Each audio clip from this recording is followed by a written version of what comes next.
Takže zdravím, chcel by som vám ukázať, ako funguje Netflix na Slovensku, od včerajška teda ide. Takže ja som sa prihlásil, išiel som klasický Netflix do Google, klikneme, no moje prihlásenie tu už je, ale som vám chcel ukázať, ako sa tam prihlasuje, pretože potrebujete mať konto. Buď na PayPale alebo kreditnou kartou, vy mu dáte svoje konto, kde môžete zaplatiť prípadnú sumu. Prvý mesiac je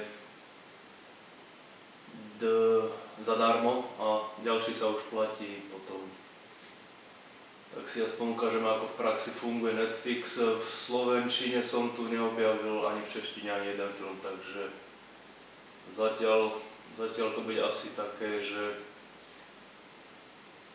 angličtina, nemčina, francúzština, španielčina, ale viac menej tá angličtina.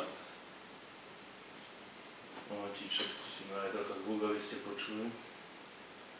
Môj televízor nepodporuje Netflix aplikáciu, neviem z akého dôvodu, ale tým pádom som išiel cez prehliadač počítač.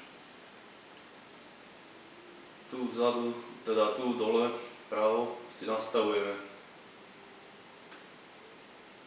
buď titulky alebo jazyky. Ako vidíme pri Star Trek Into the Darkness máme len čínštinu a japonštinu a angličtinu úplne, že stretnete sa aj s takýmito vecami.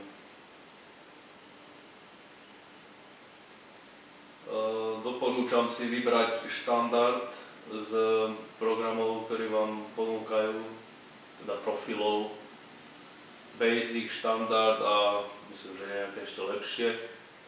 Tam sa už nachádzajú aj Ultra HD. V štandarde sa nachádzajú len HD vysielania a dosť to závisí od rýchlosti vášho internetu. Takže toľko. Je možné, že cez aplikáciu televízora to ide rýchlejšie. Je tu ponuka Kids pre deti. Rozprávky. A keď máte super nadané dieťa, ktoré vie v anglicky, tak vám je to asi zbytočne. Prejaviť na svoj profil.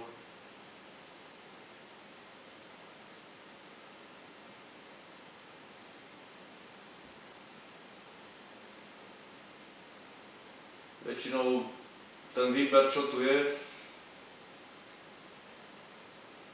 akože pekný. Sú tu fakt tie najlepšie trháky od starých po tie najnovšie, ale samozrejme nie všetky. Dúfam, že sa to bude odmieniať.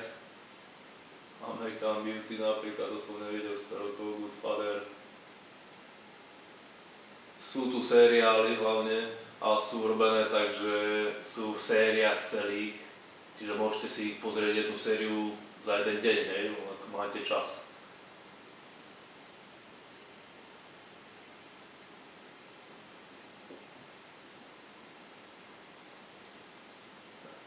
Dokumenty sú tu.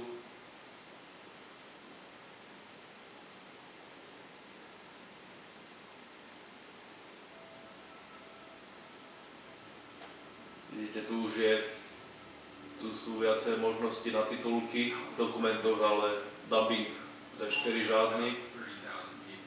Je to väčšinou o tých dokumentoch, tie majú také slabšie zabezpečenie. Uvidíme ako do budúcna, či pribudne nejaká čeština, slovenčina a podobne. Takže tak. Napríklad seriál Marco Polo.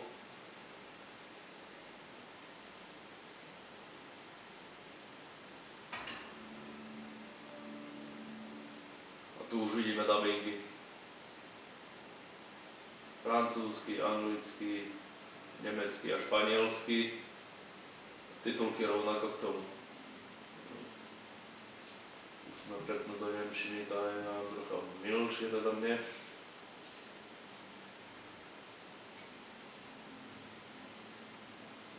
Na začiatku, kým sa ten film nejako nenatiahne, tak vidíte, že to ešte tá jej kvalitou nejako neovplyvá, ale ako vravím, prebehu prvej tretiny filmu sa to dostane pravdepodobne do HD kvality, len